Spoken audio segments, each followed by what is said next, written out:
नमस्कार, मी Indira. News अनकटच्या prime time बुलेटिनमध्ये तुम्हा सगळ्यांचं स्वागत करते. सविस्तर वृत्त पाहणारच आहोत, पण त्याआधी नजर टाकूयात काही महत्त्वाच्या हेडलाईन्सवर. लाडकी बहीण योजनेच्या बाबतीत राज्याचे उपमुख्यमंत्री अजित पवार यांचं मोठं वक्तव्य. मला ठरवून टार्गेट केलं जातंय, पण मी अभिमन्यू नाही, मी अर्जुन आहे. धनंजय मुंडेंनी दंड थोपटले. धनंजय मुंडे राजीनामा द्यायची तयारी करा, अंजली दमानी यांचं ट्विट. आणि आता मुंबईकरांसाठी महत्त्वाची बातमी. मुंबईकरांना बेस्टचा दणका, 15% वीज महागणार. आता पाहूयात सविस्तर वृत्त. लाडकी बहीण योजनेच्या बाबतीत राज्याचे उपमुख्यमंत्री अजित पवार यांनी मोठं वक्तव्य केलंय. लाडकी बहीण योजनेचे पैसे कधी मिळणार याबाबत विविध प्रश्न विचारले जात होते. आज मात्र अजित पवार यांनी याबाबत माहिती दिली आहे. 26 तारखेच्या आत लाडक्या बहिणींचे पैसे जमा होतील असं वक्तव्य अजित पवार यांनी केलंय. उद्यापासून विविध विभागांना भेटून बैठका घेणार असल्याचंही अजित पवार यांनी म्हटलंय. मी राष्ट्रवादी काँग्रेस पक्षात प्रवेश केल्यापासून अजितदादांच्या प्रत्येक निर्णयात ठामपणे सोबत उभा राहिलो. पक्षाच्या वाईट काळात वेगवेगळी आंदोलने, यात्रा आदींच्या माध्यमातून अख्खा महाराष्ट्र पिंजून काढला. मात्र आता बीड जिल्ह्यातील एका दुर्दैवी हत्या प्रकरणात अडकून मला जाणीवपूर्वक ठरवून टार्गेट केलं जातंय. महायुतीतील नेत्यांकडूनच मला लक्ष्य केलं जातंय. मात्र तरीही माझी भूमिका व वस्तुस्थितीची जाणीव असल्याने या कठीण काळातही पक्ष म्हणून दादा माझ्या पाठीशी उभे आहेत.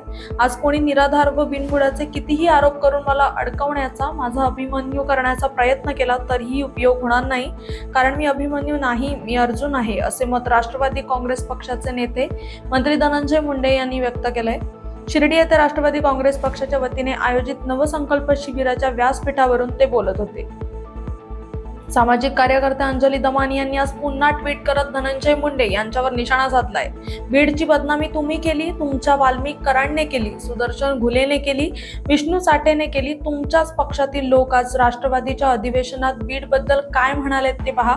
बीड जिल्ह्यात सुरू असलेल्या प्रकारामुळे राज्यभर पक्ष आणि पक्ष नेतृत्व यांची बदनामी होते.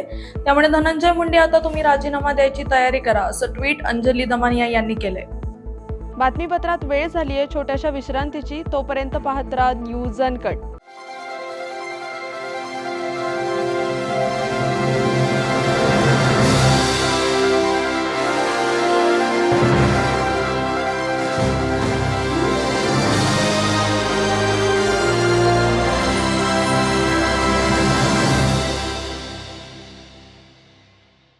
बातमीपत्रात पुन्हा एकदा स्वागत. आता पाहूयात उर्वरित काही महत्त्वाच्या घडामोडी. मुंबईकरांसाठी एक महत्त्वाची बातमी समोर आली आहे. बेस्टने 20 ग्राहकांना नवीन वर्षात दरवाढीची भेट दिली आहे. याचा फटका मुंबई शहरासह पूर्व आणि पश्चिम उपनगरातील ग्राहकांना बसणार आहे. बेस्ट, टाटा पॉवर आणि अदानी इलेक्ट्रिसिटी यांनी वीज नियामक आयोगाकडे पुढील 5 वर्षांसाठीचे दरवाढीचे प्रस्ताव दाखल केलेत. त्यानंतर बेस्टने 15% दरवाढ सुचविल्यानं बेस्टच्या ग्राहकांना नव्या वर्षातच लाईट बिल जादा येणार आहे. पॅरिस ऑलिम्पिकची दुहेरी पदक विजेती मनू भाकर हिच्यावर दुःखाचा डोंगर कोसळलाय. हरियाणाच्या रोहतकमध्ये रस्त्याने जात असताना विरुद्ध दिशेने येणाऱ्या एका कारने तिच्या मामाला आणि आजीला उडवल्याने त्या दोघांचा जागीच मृत्यू झालाय. या घटनेने मोठी खळबळ निर्माण झाली आहे. पुरंदर तालुक्यातून जाणाऱ्या पुणे पंढरपूर महामार्गावर थोपटेवाडी नजीक ऊस वाहतूक करणारी ट्रॅक्टर ट्रॉली पलटी होऊन अपघात झालाय. यामध्ये ट्रॅक्टरचा चालक बंटी बेले गंभीररित्या जखमी झाला असून त्याच्यावर खासगी रुग्णालयात उपचार करण्यात येत आहेत. बातमीपत्रात वेळ झाली आहे छोट्याशा विश्रांतीची. तोपर्यंत पाहत राहा न्यूज अनकट.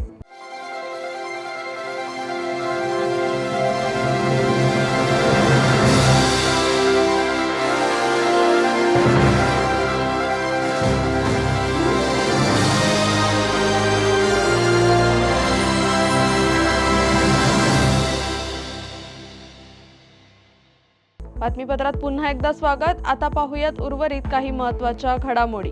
बीड परभणी मार्गावर धावणाऱ्या एसटी बसला घोडका राजुरी येथील स्वराज हॉटेल जवळ झालेल्या भीषण अपघातामध्ये 3 तरुण मुलांचा दुर्दैवी मृत्यू झालाय. ही घटना अत्यंत वेदनादायक असून मृत्युमुखी पडलेल्या तरुणांच्या कुटुंबियांच्या दुःखामध्ये आम्ही सहभागी आहोत. दुर्दैवाने अपघातात मृत्युमुखी पडलेल्या तरुणांची आयुष्य आपण परत आणू शकत नाही, परंतु त्यांच्या कुटुंबियांवर कोसळलेला दुःखाचा डोंगर पाहता एसटी महामंडळाकडून त्यांच्या कुटुंबियांना 10 लाख रुपयांची मदत देण्याचे निर्देश परिवहन मंत्री प्रताप सरनाईक यांनी दिले. भंडारा तालुक्यातील तिड्डी ते मालेगाव रस्त्याची दयनीय अवस्था झाली आहे. तिड्डी ते दौडी पार या रस्त्याचे 15 वर्षापूर्वीच पंतप्रधान सडक योजनेअंतर्गत बांधकाम पूर्ण झाले होते. नंतर कोणीच या रस्त्याकडे लक्ष दिले नसल्याने रस्ता पूर्णपणे खराब झालाय. या रस्त्याने दुचाकी तसेच इतर वाहनांना ये जा करताना खूप अडचण निर्माण झाल्याने हा रस्ता त्वरित दुरुस्त करावा अशी मागणी ग्रामस्थांनी केली आहे. भारत बांगलादेश सीमेवर भारताकडून तारेचे कुंपण उभारण्यात येत होते. त्याला बांगलादेशातील युनूस सरकारने विरोध केल्याने तेथे तणावपूर्ण परिस्थिती निर्माण झाली. दरम्यान मालदा सीमेवर शनिवारी सकाळी दोन्ही देशांमधील शेतकऱ्यांमध्ये वाद झाला. या वादाचे रूपांतरण अखेर दगडफेकीत झाले. हा वाद मिटवण्यासाठी भारताचे बॉर्डर सिक्युरिटी फोर्सच्या जवानांनी हस्तक्षेप करत वाद शमवला. अभिनेता सैफ अली खान याच्यावर त्याच्याच राहत्या घरी 16 जानेवारी रोजी पहाटेच्या सुमारास जीवघेणा हल्ला करण्यात आला होता. सैफच्या घरात चोरी करण्याच्या उद्देशाने घुसलेल्या आरोपी मोहम्मद शरीफुल इस्लाम शहजाद याने सुरुवातीला घरातील एका आयावर हल्ला केला. त्यानंतर आयाच्या मदतीला असलेल्या सैफवर आरोपी शहजादने हल्ला करत तिथून पळ काढला होता. या आरोपीला आज पहाटे अटक करण्यात आली असून त्याला आज वांद्रे येथील न्यायालयात हजर करण्यात आले. यावेळी न्यायालयाने आरोपी शहजादला 5 दिवसांची पोलीस कोठडी सुनावली आहे.